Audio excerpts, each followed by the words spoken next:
नमस्कार, आप देख रहे हैं IBC 24। मैं हूं आपके साथ विजय कुमार पंड्या। इंदौर में कबाड़ गोदाम में सिलेंडर ब्लास्ट में भीषण आग लगी है। उसके बाद आसपास की 6 दुकानें भी उसमें चपेट में आ गई है। इलाके में धुआं फैलने से अफरा तफरी मच गई है।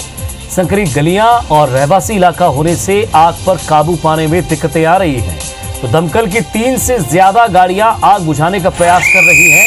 गाड़ियां मौके पर पहुंच चुकी हैं और आग बुझाने के प्रयास लगातार किए जा रहे हैं। तो तस्वीर आप देख रहे हैं, पूरे इलाके में अफरा तफरी मची हुई है। कबाड़ गोदाम में सिलेंडर ब्लास्ट हुआ, उसके बाद अचानक आग लगी और इस आग ने ऐसी अफरा तफरी मचाई कि उसकी चपेट में 6 से 7 दुकानें भी आ गई। हालांकि इलाके में संकरा इलाका है और फायर ब्रिगेड की गाड़ियां वहां मौके पर पहुंच चुकी हैं। 3 से 4 गाड़ियां मौके पर पहुंच चुकी हैं। दमकल की पूरी टीम आग बुझाने में लगी हुई है।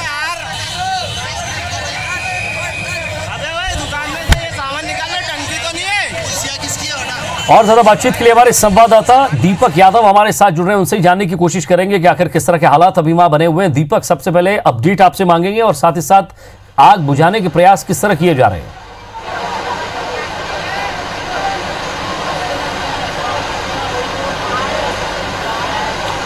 देखिए विजय, मैं बताना चाहूँगा, आग पिछले 1 घंटे से लगातार सतत जारी है। आग बुझाने के प्रयास लगातार किए जा रहे हैं, लेकिन अभी भी पूर्ण रूप से अगर हम कहें कि आग को कंट्रोल कर लिया गया है तो ऐसा बिल्कुल नहीं है, क्योंकि जो ये गोडाउन है काफ़ी बड़ी जो एरिया में गोडाउन फैला हुआ है। इसके आगे की जो 6 दुकानें थी वो जलकर खाक हो चुकी हैं और इसके अलावा जो अंदर गोडाउन है यहाँ पर बड़ी मात्रा में रद्दी और जो कबाड़ का सामान है वो भरा हुआ है। और आप देख सकते हैं कि अभी भी जो दमकल कर्मी लगातार सतत प्रयास कर रहे हैं कि आग को जल्द से जल्द बुझाया जाए, क्योंकि ये आग आसपास जो रहवासी क्षेत्र है वहां तक भी फैल सकती है। एहतियात के तौर पर इलाके की बिजली काट दी गई है। इसके अलावा 3 फायर ब्रिगेड की गाड़ियाँ यहाँ पर लगाई गई है और जो लगातार आग को बुझाने का प्रयास कर रही है। और पूरे इलाके में जो गोडाउन है उसके आग बुझाने की वजह से धुआं बड़ी मात्रा में फैल रहा है और लोगों में अफरा तफरी का भी माहौल है। चूंकि भीड़ बहुत ज़्यादा हो रही है, उस भीड़ को तितर बितर करने के लिए भी दमकल कर्मियों को खासी मशक्कत करनी पड़ रही है। आसपास के थानों के पुलिस बल को भी यहाँ पर बुलाया गया है ताकि जो जल की आपूर्ति है टैंकर के जरिए वो सुचारू रूप से की जा सके और लगातार यहाँ के आसपास को ट्रैफिक को डाइवर्ट कर यहाँ पर पानी की आपूर्ति की जा रही है। और जो दमकल कर्मी लगातार सतत प्रयास कर रहे हैं कि यहाँ पर आग को बुझाया जाए। मैं बताना चाहूँगा, इस इलाके में और इसी जगह पर 3 साल पहले भी इसी तरीके की भीषण आग लगी थी, जिसमें कि काफ़ी बड़ी संख्या में यहाँ पर जो नुकसान हुआ था। और अभी कुछ देर पहले ही यहाँ पर जो विधायक है रमेश मेंदोला, क्षेत्रीय विधायक, वो भी यहाँ पहुँचे थे। उन्होंने लोगों से जानकारी ली और उनका ये सीधा आरोप था कि जो बिजली विभाग के कर्मचारी हैं उनको पहले भी इत्तला दी गई थी कि यहाँ पर कई बार नंगे तार रहते हैं। ये रुई के जो गोडाउन है उनमें आग लग जाती है और पहले भी यहाँ पर घटना हो चुकी है। उसके बावजूद भी यहाँ नंगे तारों को बंद नहीं किया गया था और उसी का नतीजा रहा कि आज ये फिर से आग लगी है। यहाँ पर सिलेंडर ब्लास्ट होने की भी बात बताई गई है। साथ ही साथ जो कुछ और लोगों का कहना है कि रुई का गोडाउन, यहाँ पर रुई की दुकानें भी थी, रुई में ये आग सुलगी और उसके बाद धीरे धीरे कुछ ही मिनटों में पूरे गोडाउन को अपनी चपेट में ले लिया और 6 दुकानें जलकर खत्म हो चुकी हैं। और फिलहाल जो गोडाउन के अंदर का आग है, अंदर की आग है, उसे बुझाने की कोशिश लगातार जारी है। जी, शुक्रिया दीपक इस तमाम बातचीत के लिए। तो आग बुझाने के प्रयास लगातार किए जा रहे हैं। फायर ब्रिगेड की गाड़ियां मौके पर हैं और हर तरीके से कोशिश की जा रही है कि आग पर जल्द से जल्द काबू पाया जाए। आगे बढ़ेंगे। बेटे बेटियों के नाम को मध्य प्रदेश की बीजेपी चुनाव प्रबंधन समिति ने तवज्जो नहीं मिलने पर नेताओं ने अब स्थानीय प्रत्याशी का दाव चला है। ऐसे नेता अब परिजनों की दावेदारी ठोकने के लिए स्थानीय प्रत्याशी को उम्मीदवार बनाने का राग अलाप रहे हैं। अपने बेटे अभिषेक भार्गव को टिकट दिलाने के जतन में जुटे बीजेपी नेता और नेता प्रतिपक्ष गोपाल भार्गव का कहना है कि जनता की मांग स्थानीय प्रत्याशी की है। हालांकि गोपाल भार्गव का कहना है कि बाहरी प्रत्याशी अगर अधिक कर्मठ है तभी जीत तय होगी। गोपाल भार्गव की तरह अपनी बेटी मौसम बिसेन के लिए टिकट मांग रहे गौरीशंकर बिसेन और अपनी बेटी ज्योति शाह की दावेदारी कर रहे पूर्व मंत्री राघव जी भी स्थानीय प्रत्याशी को टिकट देने की वकालत कर रहे हैं। हालांकि पार्टी का कहना है कि इस बार तमाम समीकरणों से हटकर जीतने वाले प्रत्याशी को ही टिकट दिया जाएगा। अभी अपना विचार है। कभी कभी बाहर से आए उम्मीदवार ही बहुत बेहतर काम करते हैं, स्थानीय उम्मीदवार उपेक्षा भी करते हैं। लेकिन ये बात सही है कि स्थानीय उम्मीदवार चूँकि लोकल के होते इस कारण से उनका संपर्क ज़्यादा होता है और इस कारण से वो ज़्यादा समय भी दे पाते हैं अपने क्षेत्रों के लिए। एक फ़ायदा ये भी है और यदि बहुत कर्मठ है बाहर का उम्मीदवार तो वो भी बेहतर सेवा कर सकता है। दोनों बातें। जनता के बीच में जिसकी लोकप्रियता है, कार्यकर्ताओं में जिसकी स्वीकार्यता है, संगठन के प्रति जिसका समर्पण है, उसके बारे में संसदीय बोर्ड अपना विचार करेगा। उसी के आधार पर टिकट का निर्णय होगा। पूर्व मुख्यमंत्री बाबूलाल गौर के बाद अब भोपाल सांसद आलोक संजर ने भी दिग्विजय सिंह को भोपाल से चुनाव लड़ने की चुनौती दी है। आलोक संजर ने कहा है कि दिग्विजय सिंह भोपाल से चुनाव लड़कर दिखाएं, बीजेपी उन्हें 4 लाख वोटों से हराकर रवाना कर देगी। आलोक संजर ने कहा है कि टिकट मांगने का हक सबको है, लेकिन पार्टी जिसे भी टिकट देगी वो उसे जिताने का काम करेंगे। दिग्विजय सिंह को मैं चुनौती देता हूं कि वो आए, उनका मैं स्वागत करूंगा और भारतीय जनता पार्टी के हम सारे कार्यकर्ता मिलकर उनको वापस भेजेंगे। भारतीय जनता पार्टी का कमल यहां पर जीतेगा। मैं पूरी अंतर्मन से बोल रहा हूं, पूरी विश्वास से बोल रहा हूं। भारतीय जनता पार्टी का कोई भी प्रत्याशी पक्का है, वो चुनाव जीतेगा, चाहे कोई भी चुनाव लड़ने आए। देश में मोदी लहर है और एक बार फिर से मोदी के नेतृत्व में देश में सरकार बनने जा रही है, यह कहना है मध्य प्रदेश के पूर्व मुख्यमंत्री बाबूलाल गौर का। गौर ने कहा कि विपक्ष बिखरा हुआ है, उनके पास कोई नेता नहीं है। दूसरा, सभी पार्टियां प्रांतों में बटी हुई हैं। गौर ने आडवाणी को टिकट नहीं दिए जाने पर कोई टिप्पणी नहीं की। वहीं खुद के भोपाल से चुनाव लड़ने पर उन्होंने कहा कि उनकी कोई मांग नहीं है। हालांकि उन्होंने यह जरूर कहा कि स्थानीय को टिकट मिलना चाहिए। बिल्कुल तैयारी नहीं। फिर यहाँ भोपाल से जो पार्टी देगी उसको लोकल कैंडिडेट होना चाहिए, मेरा कोई मांग नहीं। बीजेपी में लालकृष्ण आडवाणी को टिकट नहीं मिलने पर कांग्रेस ने चुटकी ली है। मध्य प्रदेश सरकार में मंत्री पीसी शर्मा ने आडवाणी को टिकट नहीं देने की निंदा की है। उनका कहना है कि बीजेपी में वरिष्ठों का सम्मान नहीं होता है, यही बीजेपी का काम करने का तरीका है। वहीं कांग्रेस के सवाल पर उन्होंने कहा कि उनकी पार्टी में बुजुर्ग और युवा नेताओं का बराबर सम्मान होता है। इधर दिल्ली में होने वाली कांग्रेस की केंद्रीय चुनाव समिति की बैठक पर उन्होंने कहा कि लोकसभा चुनाव नजदीक है, इसलिए बैठकें होंगी और रणनीति बनेगी। इज्जत नहीं दी गई पूरी भारतीय जनता पार्टी की, जो नरेंद्र मोदी जी की नेतृत्व में सरकार चली, उनको कहीं कोई इम्पोर्टेंस नहीं दी गई कहीं। और एक सलाहकार मंडल में डाल के एक तरह से मैं समझता हूँ कि कितने वरिष्ठ नेता का अपमान किया है। और यही भारतीय जनता पार्टी की काम करने का तरीका है कि ये वरिष्ठों को जो है बेइज्जत करते हैं। उच्च शिक्षा मंत्री जीतू पटवारी ने जब 8 बार की सांसद और 9 बार भी भाजपा की मजबूत दावेदार सांसद सुमित्रा महाजन के सामने चुनाव लड़ने की इच्छा जाहिर की है, तब से इंदौर कांग्रेस में आपसी खींचतान शुरू हो गई है। कांग्रेस के स्थानीय दावेदार भी टिकट के लिए ताल ठोक रहे हैं, टिकट की दावेदारी यहां कर रहे हैं। साथ ही प्रदेश कांग्रेस के उपाध्यक्ष अर्चना जायसवाल का कहना है कि सुमित्रा महाजन के सामने कोई महिला उम्मीदवार ही जीत सकती है, लिहाजा पार्टी को किसी महिला उम्मीदवार पर ही मुहर लगानी चाहिए। इसी तरह नेता प्रतिपक्ष फौजिया शेख ने भी चुनाव लड़ने की इच्छा जाहिर की है। हालांकि इन नामों के अलावा सत्यनारायण पटेल और पंकज संघवी का नाम भी है, लेकिन ये सभी पूर्व में कई चुनाव हार चुके हैं। इधर कई दावेदार सामने आने के बाद निचले स्तर पर भी कांग्रेस कार्यकर्ताओं में असमंजस की स्थिति बनी हुई है।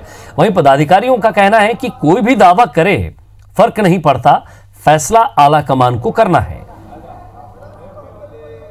सुमित्रा महाजन लगातार 89 से लगातार अभी तक जीत रही हैं और उसका तोड़ कांग्रेस ढूंढ रही है। मुझे लगता है कि पार्टी इस बार सोचेगी कि महिला के सामने महिला आए, क्योंकि अभी तक जितने भी बार ताई लड़ी उनके सामने हमारे भाई लड़े हैं, परंतु सब वो पुरुष भाई थे।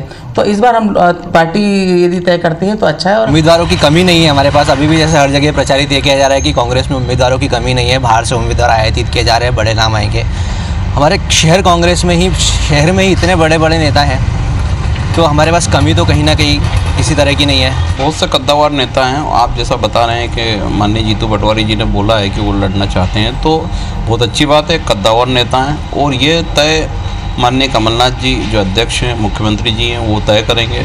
कांग्रेस हाईकमान द्वारा चुना जाएगा, माननीय कमलनाथ जी द्वारा चुना जाएगा और निश्चित तौर पर हमारी और संगठन की कोशिश रहेगी कि इस बार कांग्रेस इंदौर से विजय हो। लोकसभा चुनाव से पहले एक बार फिर राजपूत करणी सेना चुनावी मैदान में है। करणी सेना के संस्थापक लोकेंद्र सिंह कालवी ने कहा है कि 31 मार्च को राजधानी भोपाल में बड़ा ऐलान करेंगे। कालवी के मुताबिक 31 मार्च को भोपाल में सवर्ण आरक्षण, SC/ST बिल, राम मंदिर और लोकसभा चुनाव में करणी सेना की क्या भूमिका रहेगी, इस पर मंथन होगा। लोकेंद्र सिंह कालवी से बात की हमारे संवाददाता नासिर गौरी ने। और इन सब के बीच में 31 मार्च को मध्य प्रदेश की राजधानी भोपाल में जो कार्यक्रम होने जा रहा है, आरक्षण अनारक्षित वर्ग का, जो एट्रोसिटीज एक्ट वाले मामले में अनिश्चय की स्थिति हम नहीं है दलित के खिलाफ, पर दलित के हित को ध्यान रखते हुए दूसरों का अहित न हो ऐसी कोई व्यवस्था पर हम मंथन करेंगे। हम चाहते हैं कि अयोध्या में राम मंदिर वाले मामले पर भी कुछ स्पष्ट रणनीति लोग बाग तय कर सकें। हटा के कांग्रेस नेता देवेंद्र चौरसिया हत्याकांड मामले में पुलिस आरोपियों की तलाश कर रही है और इसी कोशिश में एसपी के नेतृत्व में पुलिस की टीम ने आज पथरिया विधायक रामबाई के घर छापामार कार्रवाई की है। आपको बता दें कि देवेंद्र चौरसिया हत्याकांड में विधायक रामबाई के पति और देवर पर आरोप लगे हैं। पुलिस ने दमोह जिला पंचायत अध्यक्ष और भाजपा नेता शिवचरण पटेल बड्डा के घर भी दबिश दी और आरोपियों की पतासाजी की। हालांकि पुलिस को कोई भी सफलता नहीं मिली, लेकिन पुलिस ने यहां कामकाज में लगे 2 कर्मचारियों को पूछताछ के लिए हिरासत में लिया। आपको बता दें कि शिवचरण पटेल के सरपंच बेटे इंद्रपाल पटेल पर भी देवेंद्र चौरसिया हत्याकांड का आरोप है, जो फरार चल रहा है। इधर हटा में समुदाय विशेष ने रैली निकाली और राज्यपाल के नाम एसडीएम को ज्ञापन सौंपकर आरोपियों को जल्द गिरफ्तार करने की मांग की। साथ ही आरोपियों के जल्द पकड़े नहीं जाने पर लोकसभा चुनाव के बहिष्कार की भी चेतावनी दी है। हटा नगर पालिका के अध्यक्ष और पार्षदों ने भी एक ज्ञापन देकर आरोपियों को जल्द गिरफ्तार करने की मांग की है। आपको बता दें कि पुलिस ने इस मामले में 4 लोगों को गिरफ्तार किया है। साथ ही कुछ वाहन भी जब्त किए गए हैं। बाकी आरोपी अब तक फरार हैं, जिनकी तलाश पुलिस कर रही है। वहीं एसपी ने 7 नामजद आरोपियों पर इनाम की राशि 10,000 से बढ़ाकर 25,000 रुपए कर दी है। बात रायसेन की करेंगे। रायसेन जिले के सिलवानी तहसील के ग्राम सलैया में बीती रात 2 गुटों में खूनी संघर्ष हो गया और इस संघर्ष में 15 लोग घायल हो गए हैं, जिनमें 2 को भोपाल रेफर किया गया है। इलाके में धारा 144 लगा दी गई है। दरअसल पुरानी रंजिश में सलैया में महिला सरपंच अभिलाषा यादव के घर पर आदिवासियों ने पथराव किया और 1 दर्जन वाहनों में आग लगा दी गई और सरपंच के घर लूटपाट की, जिसके बाद मौके पर पहुंची पुलिस पर भी महिलाओं ने पथराव कर दिया और सरपंच के घर को घेर लिया। जिसके बाद कलेक्टर ने धारा 144 लागू कर इस स्थिति को कंट्रोल में किया और घर में कैद सरपंच परिवार को सुरक्षित निकालकर अभिरक्षा में लिया है। पूरा गांव छावनी बना हुआ है। पुलिस अधीक्षक और डीआईजी भी घटनास्थल पर मौजूद हैं। ग्रामीणों का कहना है कि पहल सरपंच के परिजनों ने की थी। हालांकि पुलिस ने दोनों पक्षों पर मामला पंजीबद्ध कर लिया है। छेड़ाछाड़ी में हो गया था, तो ऐसे ही हम लोग तो गए थे समझाने के लिए, लेकिन वो समझे नहीं। कल भी गए थे वही बात समझाने के लिए, लेकिन उन्होंने शुरुआत कर दिया ना मानने में। शुरुआत किसकी ओर से? उसी की ओर से। इधर बहुत मारपीट चल रही थी। तो क्या सरपंच के यहाँ जो लोग इकट्ठे हुए थे वो कहाँ से आए थे? वो बाहर के थे। बाहर के थे। सरपंच ने बुलवाए थे मतलब? और सरपंच का कहना है कि वो तो अनराय में आए थे। वो लोग तो अनराय में नहीं थे। उनके घर में पहले गुंडों ने हंगामा किया। भिंड में एक किन्नर के मकान में घुसकर दूसरे किन्नरों ने मारपीट करते हुए उसकी चोटी के बाल काट लिए और 2,80,000 रुपए लूटकर फरार हो गए। घटना के बाद पीड़ित किन्नर ने थाने में शिकायत दर्ज कराई। पीड़ित किन्नर ने इस घटना के लिए अपने साथी किन्नर मीना, शीला और तमन्ना और संगीता किन्नर पर आरोप लगाया है। वहीं इस घटना के पीछे का कारण क्षेत्र विवाद बताया जा रहा है। काफी समय से पीड़ित किन्नर को धमकियां दी जा रही थी, जिसकी शिकायत देहात थाने में आवेदन देकर 6 मार्च 2019 यानी कि 14 दिन पहले की गई थी, लेकिन पुलिस ने कोई कार्रवाई नहीं की। फिलहाल पुलिस ने घटना की शिकायत के बाद से ही मामला दर्ज कर जांच शुरू कर दी है। विदिशा के सिविल लाइंस थाना क्षेत्र के रहने वाले युवक राजेश पलिया ने बैंक की प्रताड़ना से तंग आकर खुदकुशी कर ली। राजेश पलिया ने प्राइवेट बैंक से घर बनाने के लिए लोन लिया था। परिजनों का आरोप है कि बैंक प्रबंधन और कर्मचारी लगातार राजेश को प्रताड़ित कर रहे थे, जिसके बाद उसने खुदकुशी कर ली। दरअसल राजेश पलिया ने गांव की जमीन बेचकर विदिशा में घर बनाने के लिए प्राइवेट बैंक से शेल्टर से लोन लिया। बैंक ने पहले तो बिना ब्याज की लोन देने का वादा किया और फिर पैसे भी दे दिए। आरोप है कि इसके बाद ही बैंक युवक से ब्याज और पैसे लौटाने को कहने लगा। बैंक इतना प्रताड़ित करने लगा कि युवक ने आत्महत्या कर ली।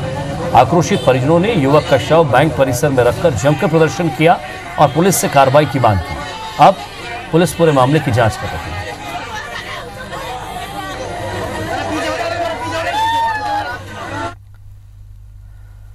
पूर्व मुख्यमंत्री बाबूलाल गौर का अलग अंदाज देखने को मिला है। उन्होंने फाग के गीतों पर जमकर ठुमके लगाए। दरअसल गौर के निवास पर होली के फाग गाने वाली टोली आई थी। बाबूलाल गौर ने उनके साथ जमकर ठुमके लगाए। गौर ने इस दौरान फाग गाने वाली टोली का उत्साहवर्धन भी किया।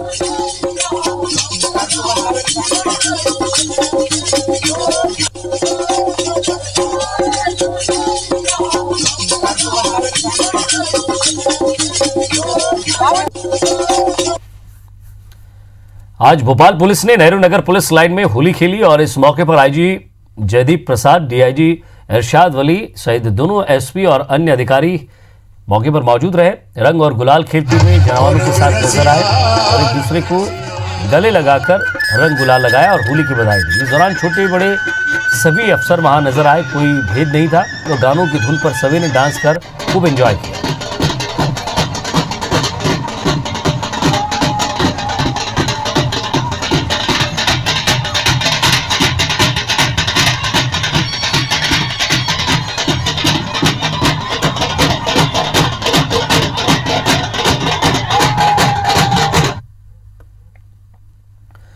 पन्ना के अजयगढ़ तहसील के रहने वाले अवधेश रायकवार पेशे से एक होटल चलाते हैं, लेकिन उनके पक्षी प्रेम ने उन्हें एक अलग ही पहचान दी है।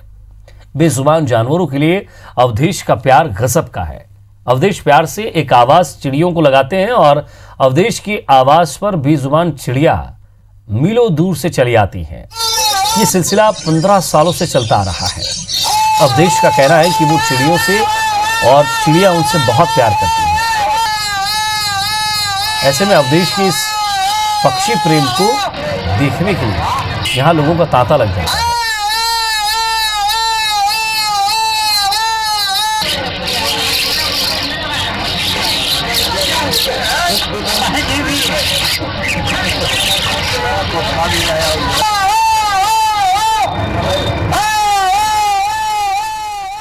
चिड़िया में अगर हमने एक आवाज लगा दी तो दूर दूर से चिड़िया दौड़ी चली आती है। तो हम उनसे बहुत प्यार करते हैं, इसलिए हम चिड़ियों को चुनाते हैं। वो हमारा बहुत पुराना प्यार है। 15 साल से हम कम से कम चुना रहे हैं उनको। और एक आवाज लगा दी, जितनी भी जंगल में आसपास में चिड़िया सब दौड़ी चली आती है। अच्छा लगता है लोगों को, तो हम उन्हें बुलाते हैं और लोग कहते हैं उनको और बड़ा चिड़िया को दाना चुगाओ, तो हम उनको चुगाते हैं। तो यहाँ के लोग बहुत हमसे खुश रहते हैं।